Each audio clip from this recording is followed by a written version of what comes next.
Hello, hello, my friend. I pray that this finds you well from wherever and whenever it is that you are tuning in. It is 12:01 p.m. Central Time here in Kansas City, Kansas, where I live. And I want to take this opportunity just to say welcome to this installment of Evans Kamuru Live. This is a time where we come and we go deeper on all things spirituality, self development, personal achievement, relationships. A lot of the topics that I post about on the regular. And I'm glad that in these sessions we can take one subject, one topic, and go deeper. Also, I can engage with you if you have any questions, if you have any comments, if you have any thoughts, if you have differing opinions. I would love to hear them. By all means, feel free to post those in the comment section, and I will respond as I am able. So, a little bit about myself. I am a speaker, I am an author, I am a coach, and I empower organizations and individuals to lead with disability. So, what does that mean? And it's kind of paradoxical. Leading and disability typically don't go hand in hand. Well, I was born with a physical handicap, without my right hand and without my right foot. But by the grace of God, I've been able to not only transcend the handicap, but actually embrace it and find my unfair advantage that's the result of having the handicap. And so I'm just a guy who's on a mission to, number one, shatter all the glass ceilings in my life, and also to empower you and to empower organizations to do the same. Because truth be told, each one of us has a handicap.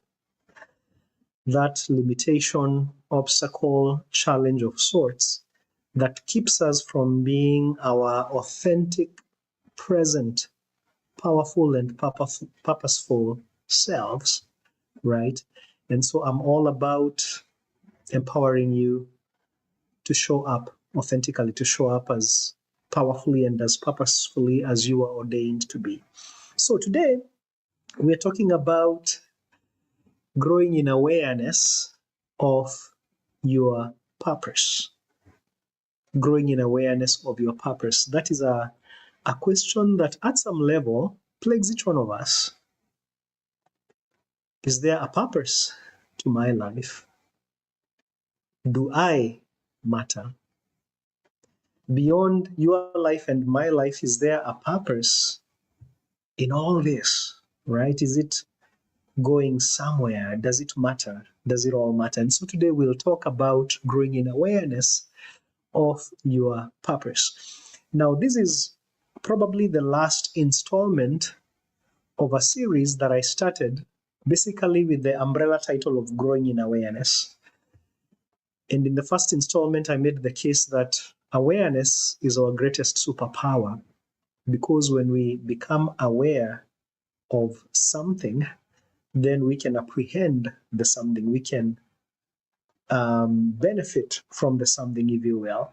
And then I started talking about the 4 areas that I feel, in my estimation, if we grow in awareness in, our lives will be that much more fuller, that much more purposeful.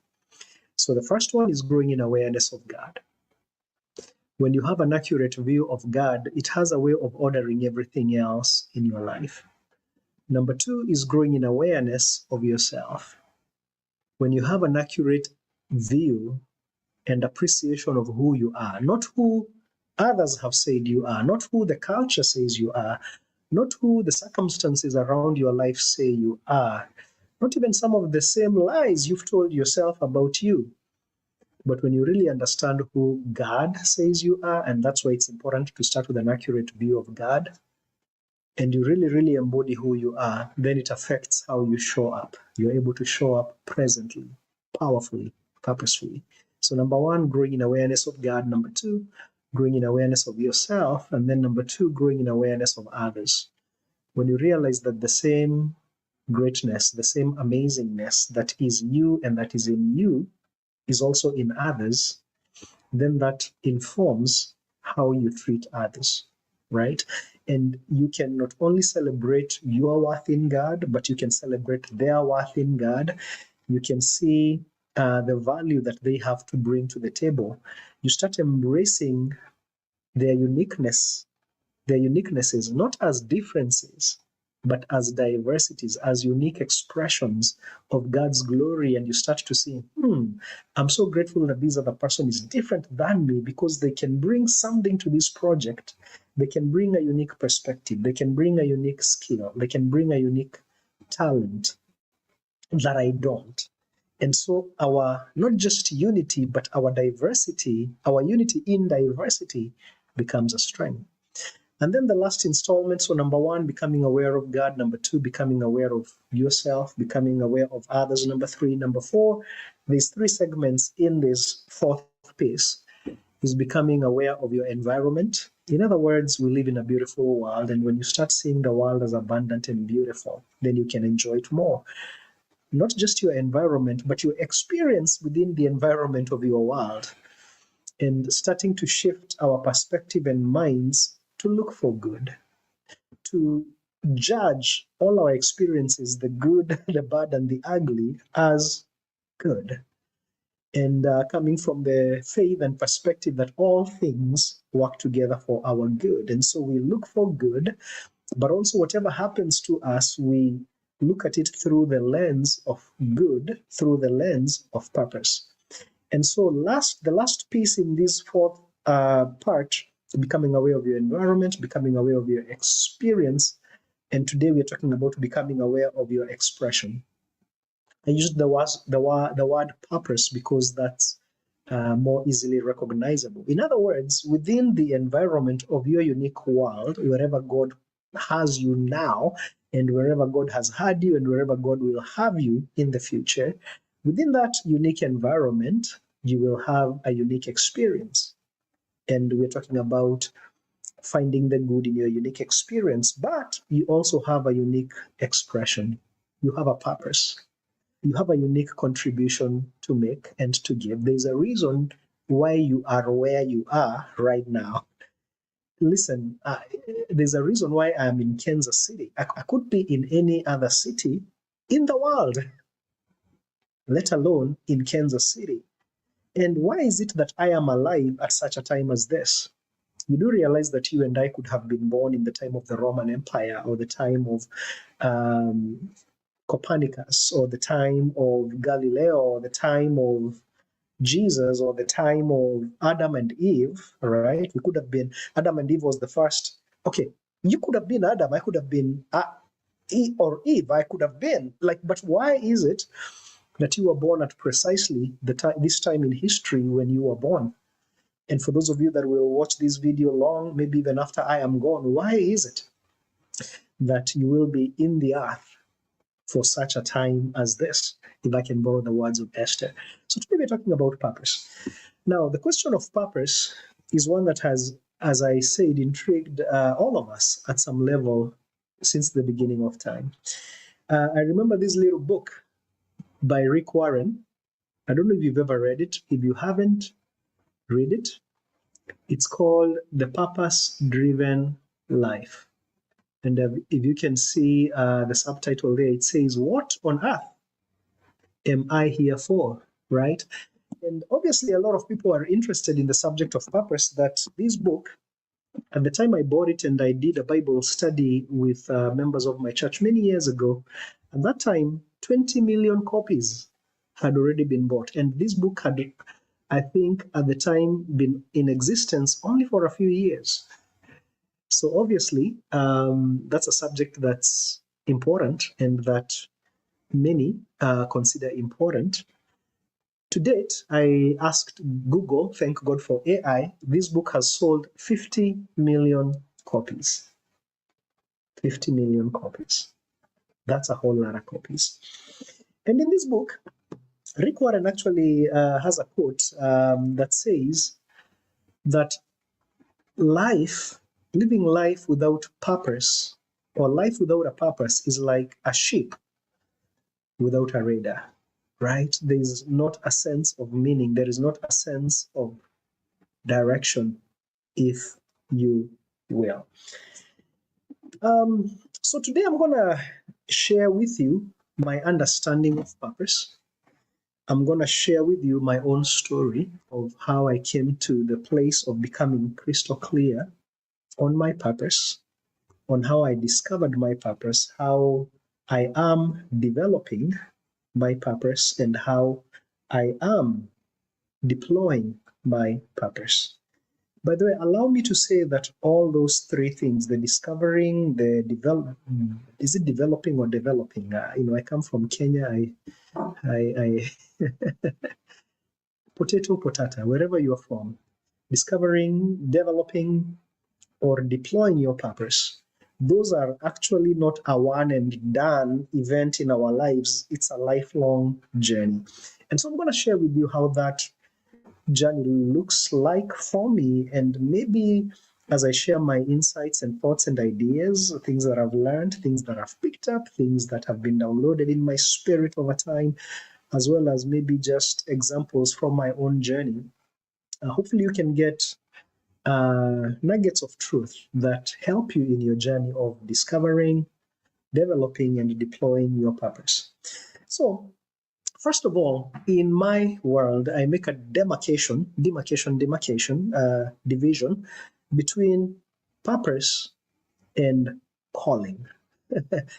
I feel like those are two different things, and I'm going to explore why in a little bit.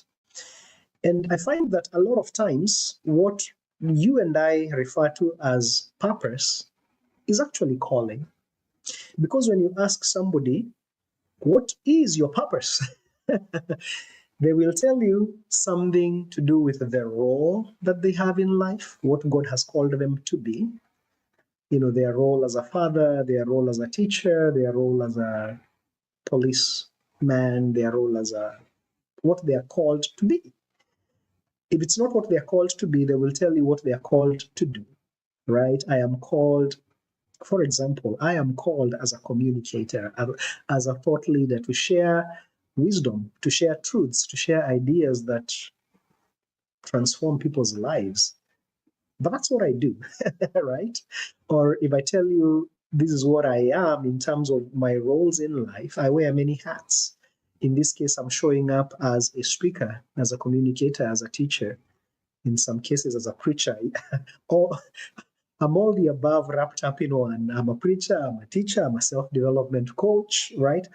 I am a father, I am a husband, I am a musician, I am a minister in the church. For many years, I was a worship leader. For many years, I was an elder in the church.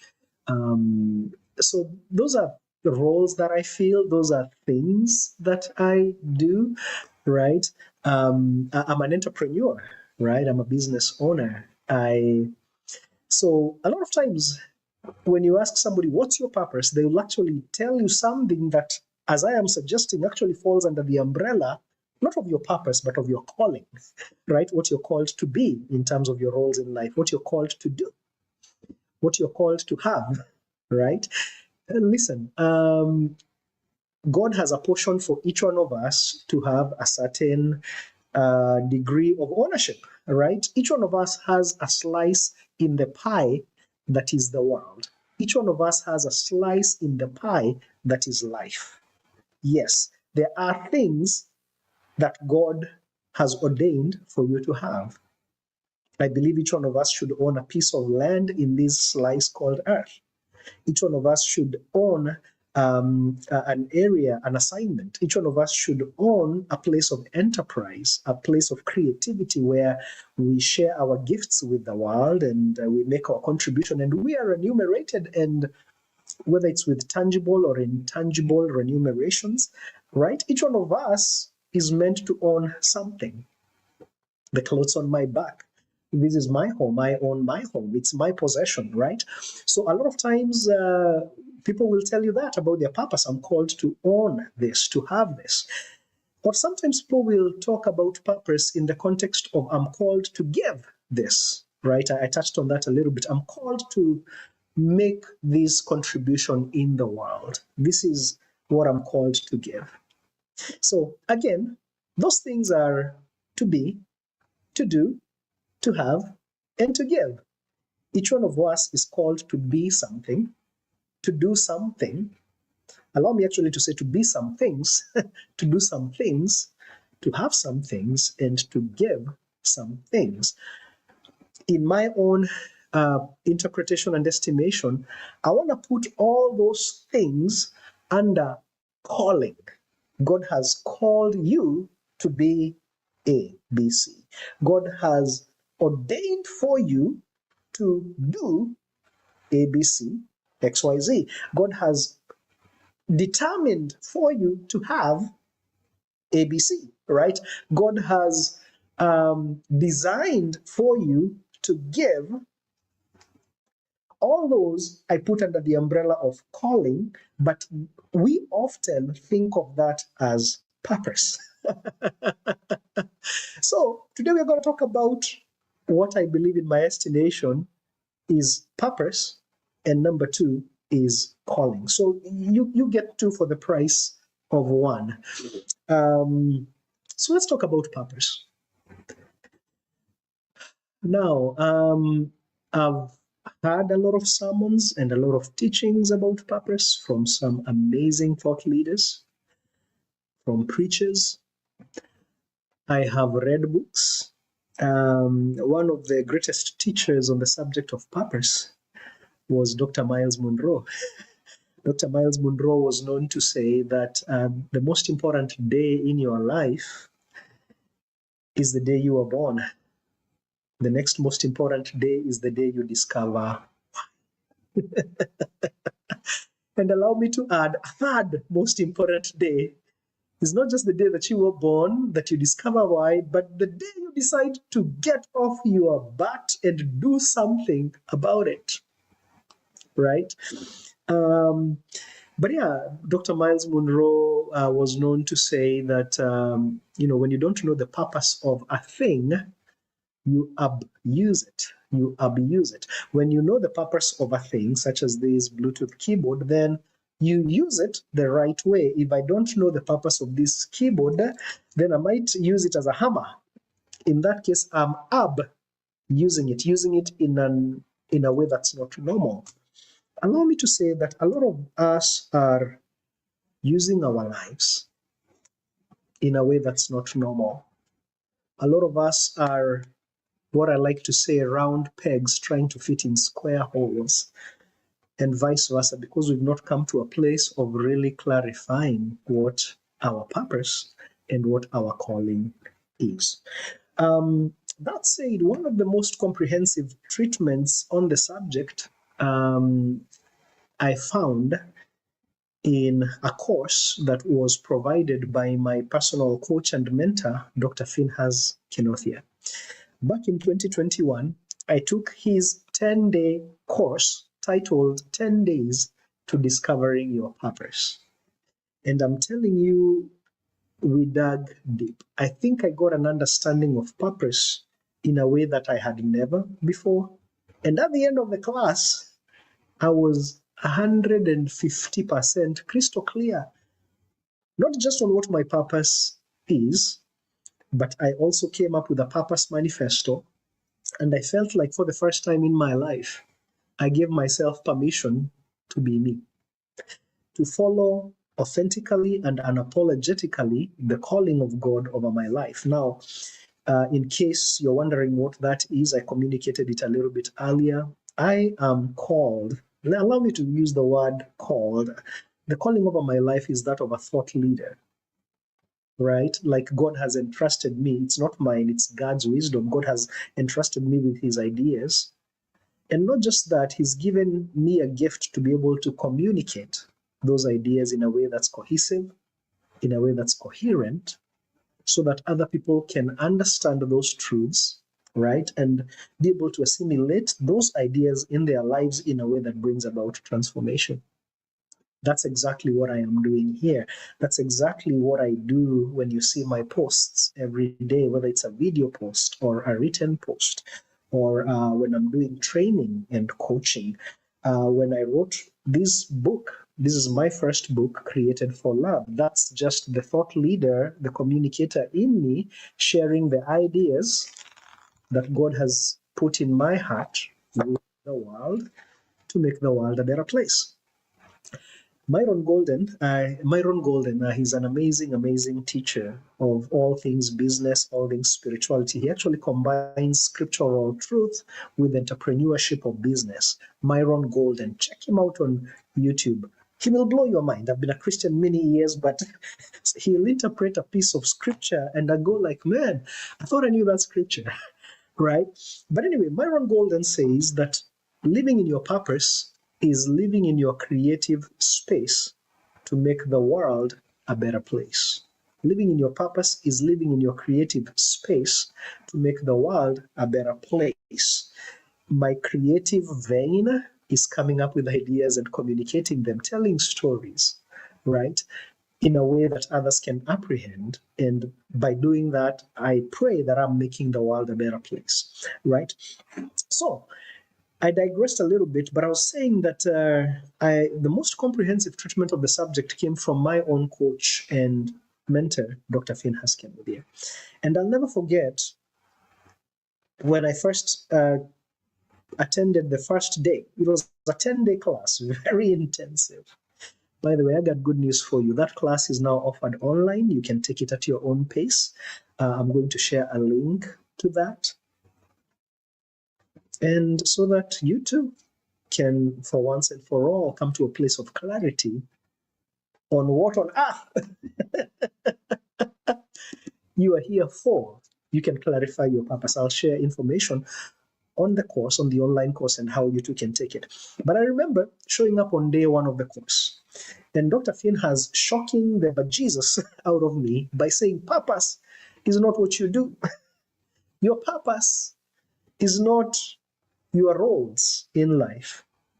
Your purpose is not your passion. Your purpose is not your talents. Your purpose is not your hobby, right? It's not all the things that we tend to think that that is what our purpose is. And then he went on to say that all those things, your talents, your passion, your roles, are a part of your purpose. And I remember him saying that purpose is not what you do, it's actually how you do what you do. It's the who you bring to what you do. Like, I am a speaker, right? I am a communicator. I am a thought leader. But thought leaders and speakers are a dime a dozen. But you know what separates me? It's not what I do, it's the who I bring into what I do. If you go back all the way to the beginning of time with the first man, Adam, and all the way to the end of time, you will never find another thought leader, another speaker, another author, another coacher, another trainer like me. I bring my uniqueness to what I do. I bring my uniqueness to every role I fill. I have a passion for speaking, I have a passion for music, but so do many others. But I bring my uniqueness to my passion. I bring my uniqueness to my talents. When I sing, there is no one else who has a voice like mine. What's true of my fingerprint is true of my vocal folds. It's true of the unique timbre of my voice. Yeah, somebody could try and mimic my voice, but nobody could replicate it exactly. And let's even assume they could physically replicate it exactly. Nobody can bring my life, my unique energy to my voice that I bring. In other words, my friend, based on that understanding that I got from the 10 Days to Discovering Your Purpose course, and also my own reflections and my own conclusions, purpose is you. Purpose is me. Purpose is not what you do, it's who you are. The purpose is not what I do, it's not the roles I fill, it's not what I have, it's not the contribution I make to the world. Purpose is me. Allow me just to go spiritual with you today. I am a Christian, that's my persuasion, and I believe in a God. I believe in a God who created everything, and who in turn created us, you and me, in his exact image. That's why you and I are creative. He is the creator. We are creative. The difference, the creator is somebody who can make something out of nothing. I once heard somebody say that God is the one who can make something out of nothing and then take the something that he made and hang it, suspend it on nothing. If you think of the earth was made out of nothing, and then God took that something and suspends it on nothing. You and I, as people who are created in his image, and so we are creative, we can take the things that God has created, such as paper and ink and color and ideas, and come up with books. We can take plastics and silicon and copper and metal and glass, actually sand, right? And make glass, and out comes cell phones, right? And what I want to suggest to you is that everything that God has made reflects him. If you take this book that Evans Kamuru has written, it reflects me. You will find my unique energy, my unique ideas, my unique experiences in this book. It reflects me. On the cover of my book is a hat. That is actually from a painting, an actual oil painting on canvas that is downstairs in my downstairs living room. That was a gift to me from a good friend of mine called Erin Page. Wonderful, wonderful human being. She talks a lot about love and us finding our love energy. And anyway, that's a story for another day. She gifted me the painting when I was still writing my book, and God put it in my heart to use the picture of the painting on the cover of my book, and the rest is history. But Erin Page's paintings have her unique touch, right? Because she is the artist. If you saw an art piece, a painting that's done by Van Gogh versus, who's the other guy? Is Leonardo DiCaprio versus Thomas Kinkade, all the paintings carry the unique, not just signature at the bottom of the painting, but they carry the unique signature and touch of each painter. That's why you can look at a painting and you're like, that's a Van Gogh painting. Or you can hear music, a song, and you're like, that's a Michael Jackson song. That one, no, that's not Michael Jackson. This one is by Bob Marley, because each one of them brings their unique touch, right? We bring our unique touch to the things we do, to the things we create. But that's because we are created in the image of God, and God manifests his unique glory through everything he has made. So, when you're looking at a beautiful sunrise and sunset, the beauty you're seeing in the sunrise, that's God's beauty, because God is beautiful. When you are studying astronomy and it blows your mind when they start talking about the Milky Way and the billions upon billions of stars and universes and galaxies that are out there, that vastness that takes your breath away, that's God's vastness and abundance, because God is uncontainable, right? When you look at how the solar system works and just the order in the galaxies, the order in the ecosystem of the world, the order in your own body and cells and organ systems, that orderliness, that wisdom that blows your mind away, that's God's wisdom, that's God's orderliness, because God expresses uniquely who He is in everything that He has made. And where I'm going with this, my friend, is this. I love me some sunshine. I love me lions and cheetahs. I love staring at the deep blue sea. I love creation. I love creatures, big and small and critters. They are amazing. They each reflect an aspect of God's glory.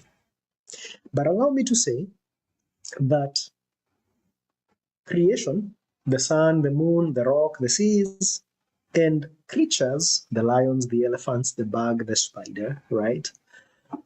They at best manifest and express unique attributes of God. Attributes of God. You and me, we are in a whole other class. We are not creation. We are not creatures, right? In the words of Myron Golden, we are creators.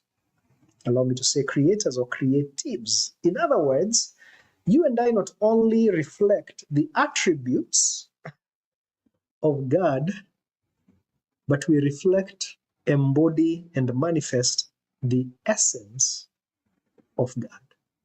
In other words, the same. When I think of attributes, I think of qualities. So the quality of God's beauty is seen in a beautiful sunset. The quality of God's grandness is seen in the solar system and the Grand Canyon,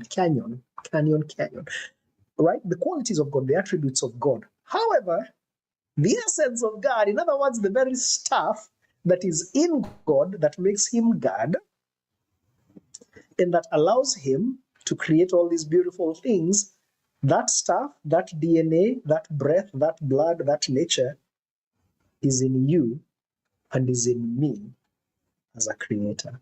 When we talk about you and I being created in the image of God, that's exactly what we are talking about.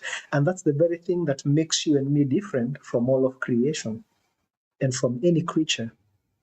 I don't care which animal is the smartest, whether it's the ape or the dolphin. You and I are in a whole other class. We are not the same as animals. And my friend, where I'm going with this is to tell you that you are an only expression, a unique expression of God's image. You are a unique expression of God's essence. You are a unique expression of God's glory. And guess what? You're not an only child. I am the only expression of God's image like me. There's no other. Has never been, there never will be. I am the only expression of God's glory like me. And so, my friend, I went all that direction, all that way to answer the question, what is purpose? Purpose is you being you. Your purpose in life is to be the unique expression of God's image, the unique expression of God's glory, the unique expression of God's, you name it, that He made you to be. You do realize that a cheetah best glorifies God not when it's trying to be an elephant.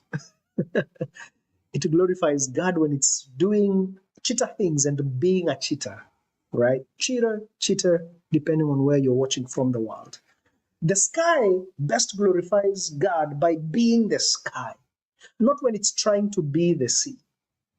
You best glorify God when you are authentically you.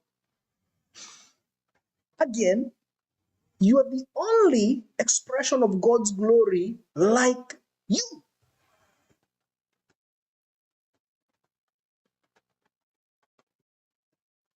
And let me do what intelligent people do.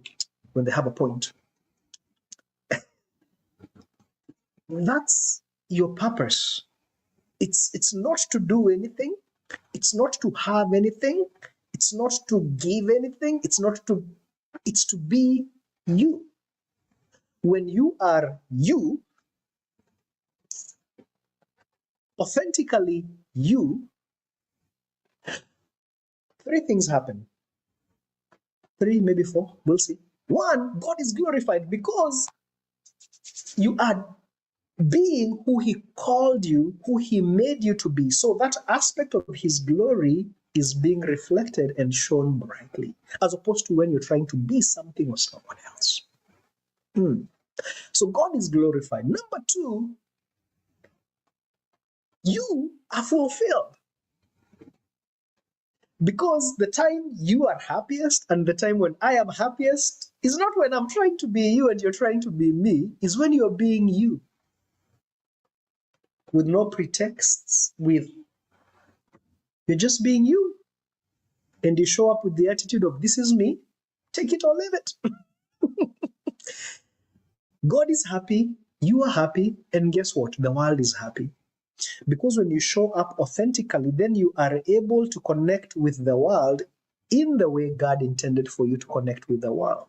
You are able to leave your mark. You are able to leave your unique touch and fingerprint. If I was to change my fingerprint, then I would not leave the authentic mark that God wanted me to leave on everything I touch. So your highest purpose is fidelity to your authenticity as a child of God, and allow me to say, as not an only child of God, you're not the only kid, I'm also a child of God, but as the only unique child of God like you that God created you to be. That's your purpose.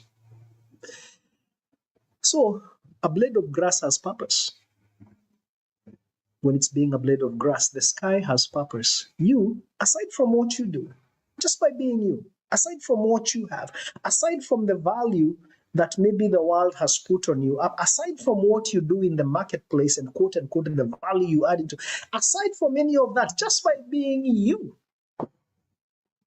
you are worthy, you are valuable, you are purposeful.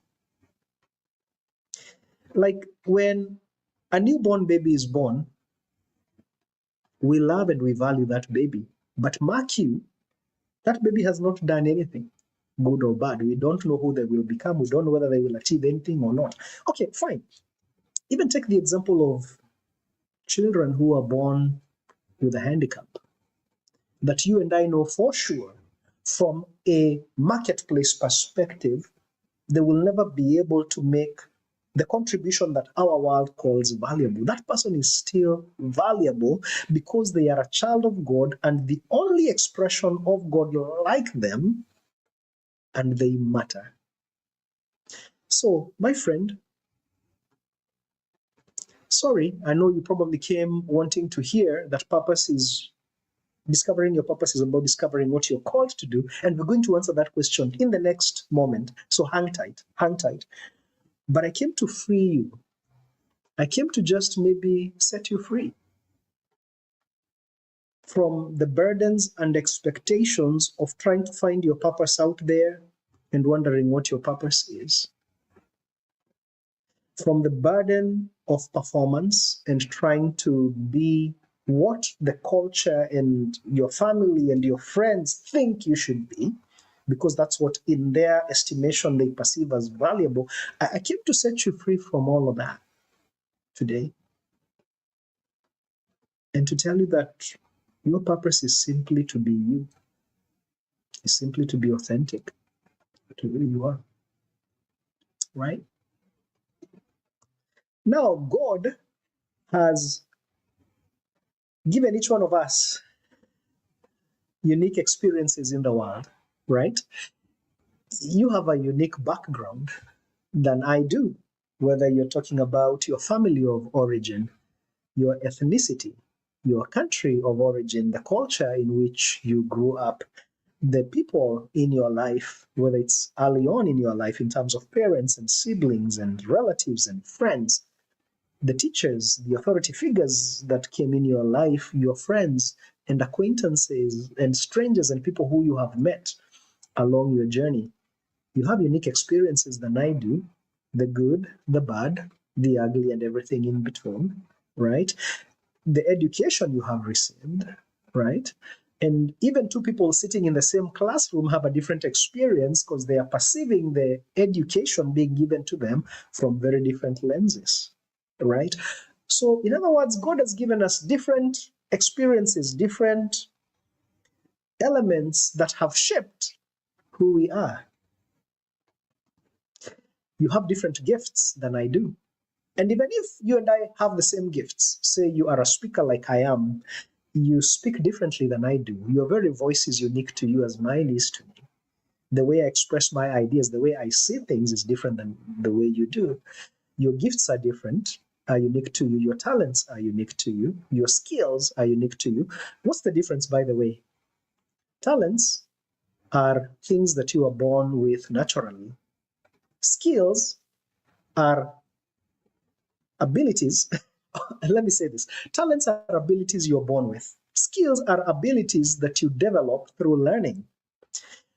And a skill could be an ability you were born with. It could be a talent. Actually, when you develop a talent by working on it so that it becomes a skill, it becomes a strength. Okay, right? A talent is an ability you were born with. A skill is something that you develop. It can be a talent, right? Or not. It can be something you are not born with. Some of us are doing jobs that we were not talented for, but we are now skilled at because we developed the capacity through learning. Then a gift is spiritual. I'm a Christian and I believe in spiritual gifts. Something that's not, and it can be a talent, by the way. Like your gifting could also be in the area of your talent. It can also be in the area of your skill. But a gift is something that God just gives to you. Like later on in life, I've heard of like sometimes even missionaries going to preach somewhere and they get the gift of understanding other languages. It's not a talent, it's not a skill they worked on. Yes, there are missionaries who learn languages, but sometimes God just in his divine preference, prerogative, providence, gives you a gift. It's like, yeah, you go take it. And we are most powerful when we can find an intersection of those three. A talent that you were born with, a natural capacity that you were born with, but which you work on through skill so that it becomes a strength. And if your gifting is in that area as well, I'm telling you, that's dynamite right there. You're unstoppable. But anyway, I went on a tangent. I was talking about the fact that you have unique gifts, skills, and talents. Your education is unique to you. Your passions are unique to you. What you're passionate about may not necessarily be what I'm passionate about. And even if we share the same passions, we are passionate about them differently. Different degrees, different angles or perspective that we approach our passion with. Your hobbies are different, are unique to you, right? Your values are unique to you. Your beliefs are unique to you, right? And all these things, your personality is unique to you. Your strengths are unique to you, right? What else? Yeah. So basically, I'm trying to say that your purpose is your uniqueness, right? You being exactly what God called you to be. No ifs, but ends. Add nothing, subtract nothing. You were born worthy. And when you are who God called you to be, then you're fulfilling your purpose. But then God has put all these elements, our backgrounds, our passions, our talents, whatever, that makes us uniquely us. And why am I bringing these up at this point? To say that nothing about your life is an accident. Where you were born is not an accident. Your family of origin is not an accident. Your ethnicity is not an accident. Your race is not an accident. Your complexion is not an accident. The gifts that you have, the talents, the skills are not an accident. Your education that you went through or didn't, that's not an accident. It's on purpose.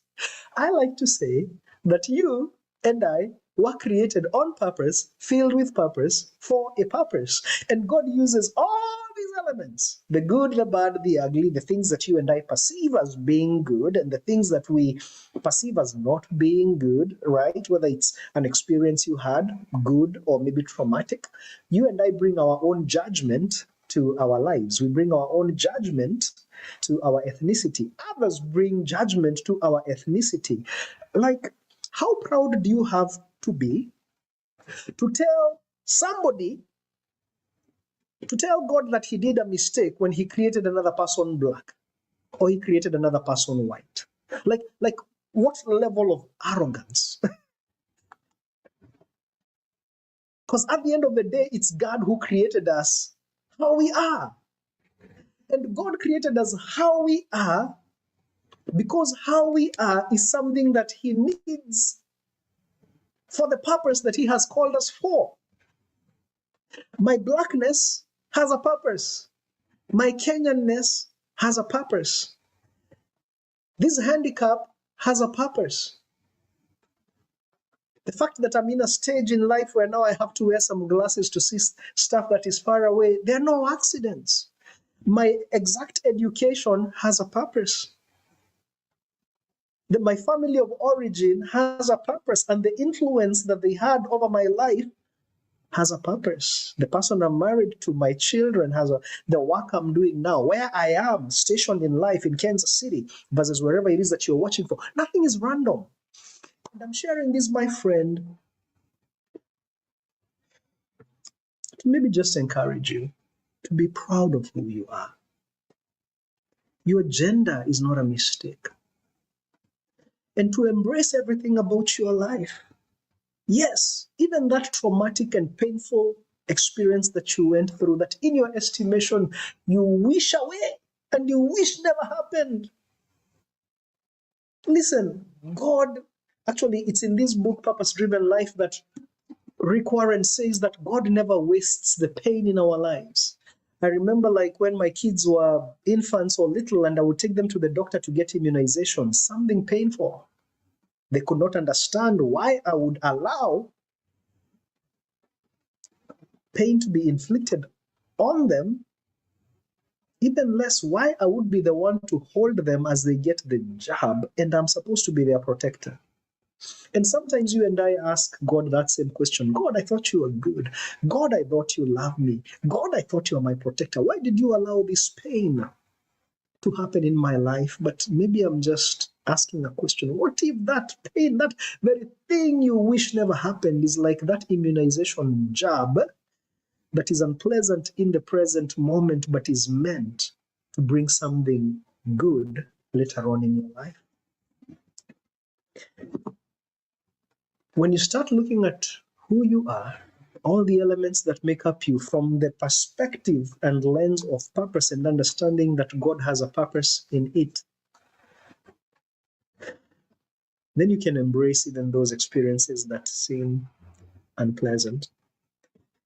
So, my friend, let's talk a little bit about calling. That's just how the cookie crumbled today. We only have 10 minutes. I'll do my best to pack as much as I can. Now, what you and I typically call purpose is actually calling, right? When we ask the question, okay, what am I on earth for? Beyond glorifying God by being uniquely me. In other words, what am I called to be? What are the roles that God has called me to fill in my life? What are the things that God has called me to do in this world before I check out?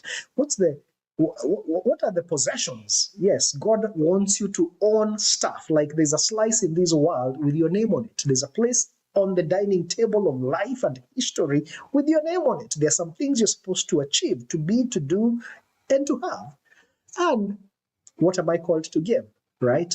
What's my contribution? In other words, when I check out, on my epitaph, what are they going to write? But beyond the epitaph that's on my graveyard, on the epitaph that I've left in people's hearts, in terms of the impact I left in the world, in terms of my legacy, what will people say, right?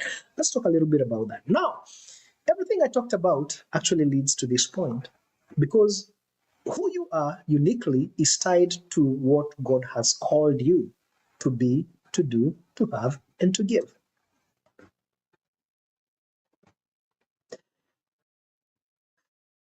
And I don't have time to go through this.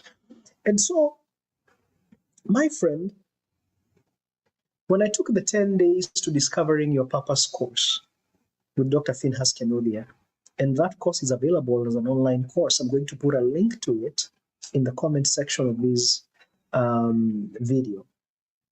It's a course that you can sign up for yourself, and for once and for all, become very, very clear about what you are, allow me to say, calling, or if you want to say purpose in life is. Now, I'll tell you two things. It's not an easy course. You're going to have to do the work. You're going to have to dig deep, because that course digs into everything about you, your background, your experiences, the influences in your life, your gifts, your talents, your skills, your passions, your hobbies, your beliefs, your values, your education, your pain points in life, your experiences, the good, the bad, and the ugly. That thing that's a desire in your heart in terms of the contribution you want to make in the world, that thing in the world that hurts you. You know, we are all act by different things. There's somebody who will come in a room and noticing everything that's wrong about the decor, because that speaks to something that they are called to do, to a passion they have. They maybe have an eye for beauty, and they are called to design beautiful spaces. I am a speaker. I'm the kind of person who will sit through a sermon and I am thinking of all the ways that sermon could be better. And I'm thinking of, okay, you broke all the rules of a good presentation, my friend. Yeah, your points are, because that's my passion, right? You know, what's that thing that irks you? Maybe what God calls you to do is tied to that, right? So, in other words, you're going to have to do the work, to dig deep. It's basically a journey of self-discovery, because when you discover who you are authentically, all the elements that make you you, then it becomes that much easier to figure out what God is calling you to do with all of that. So, for example, a little bit about my life. I've always enjoyed communicating. I've always enjoyed speaking. I've always enjoyed writing. I've always enjoyed music. I've always enjoyed entertaining. I never knew why. When I was little, as a little baby, my parents told me that I would refuse to eat unless they took me and sat me on top of an old record player. You remember those big record players that were like a dining table? That's the only way I would eat, is when I sat on top of a record player and the record player was playing. Then I ate my food. I remember growing up, my brothers used to like to watch TV. I never cared much for TV. I would rather be in my room listening to music. I remember when I joined high school, actually back up a little bit, in primary school, which is the equivalent of elementary school, I participated in so many, in speaking, in debating, in music festivals. I remember once at the age of 9, saying this poem, and I was going to go all the way to nationals. Like, being on stages and speaking and communicating ideas has always been in my blood, has always been in my DNA. I remember in primary school starting a class newspaper, right? Then fast forward, I go to high school, I join the band, I join an a cappella group, I become the leader of the choir. I'm the chairman of debating club in high school, right? I get out of high school, I'm made the worship leader at my local church. I move into America and I am the worship leader at my church, the church that I said goodbye to in August after serving there, being connected to them for 26 years. I was a Wednesday Bible coordinator for years. I have taught on the pulpit in sermons.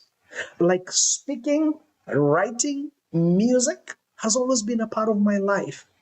And let's talk about maybe gifts that God has given me. Because of this handicap, I am a very creative problem solver.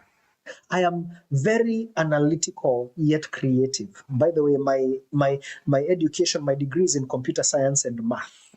So I have an analytical mind, but I also have a creative, expressive side. In other words, my right and left brain work together And for the longest, I used to wonder, God, why did you allow me to do computer science and math? Like, I don't care for it. I don't even have a passion for it. But now I see the creative problem solving skills, the analytical thinking that you have to have in math and computer science, the cohesive step by step way you solve problems, like in math, right? You solve for this, then you solve for this.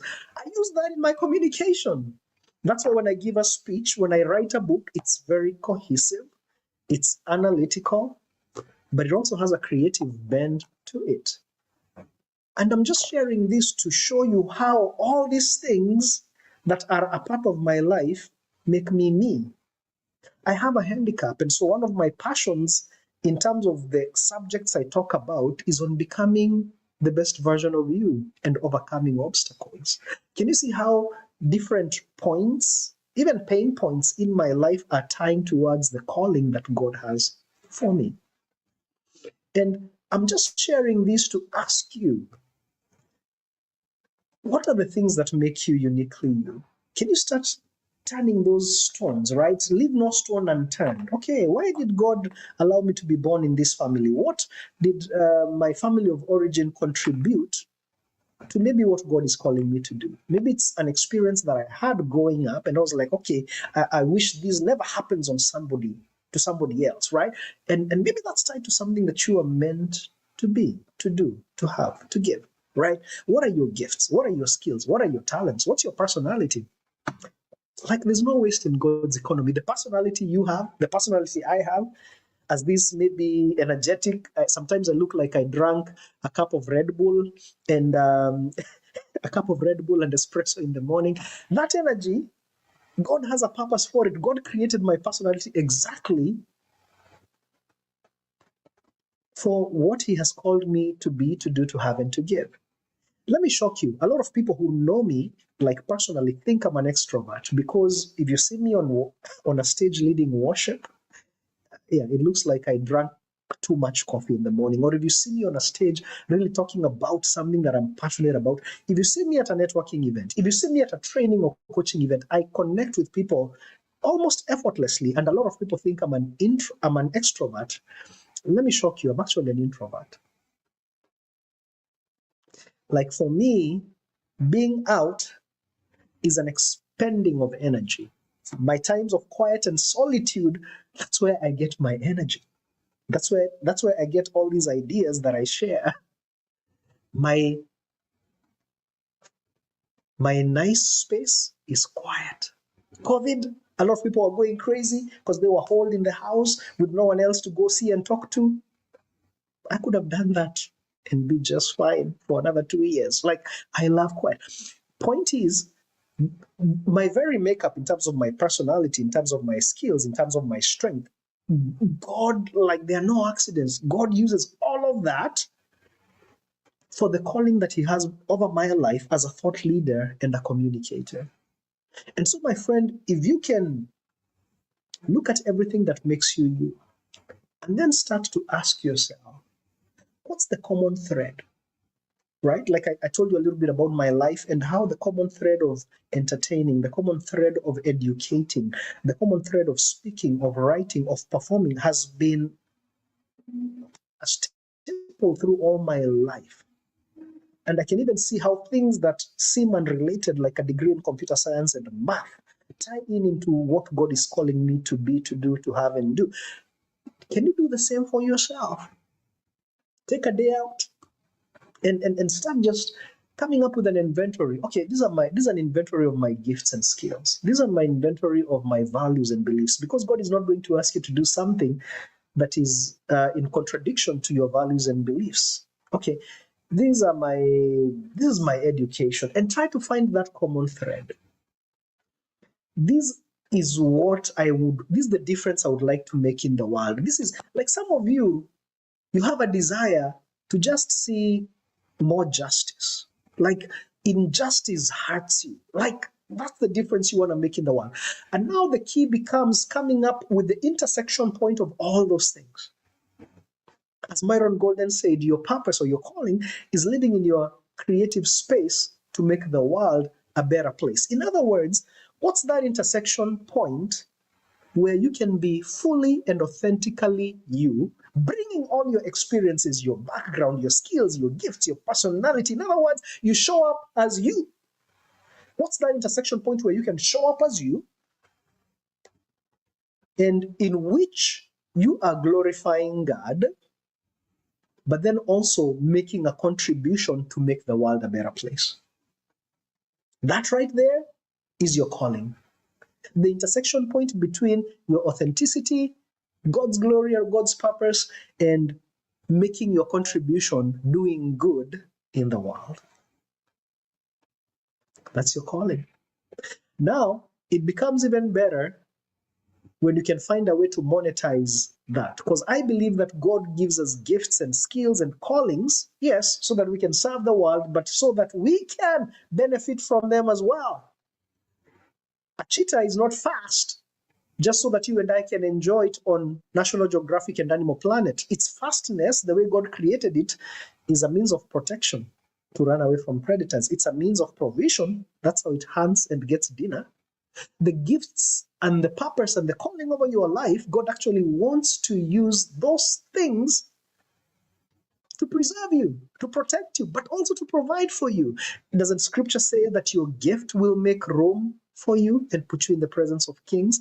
And so when you can find that intersection point of this is my authenticity, all that I am, and this is something that I can do that brings glory to God, but also serves humanity, and which humanity can compensate me for, right?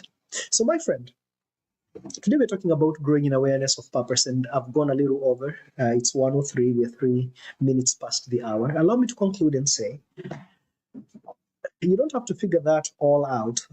Like I said, there's a course called the 10 Days to Discovering Your Purpose course by Dr. Phinehas Kenodia. He's my personal coach and mentor. That course is so good, there is no need to reinvent the wheel. It's available online. You'll have to do the work.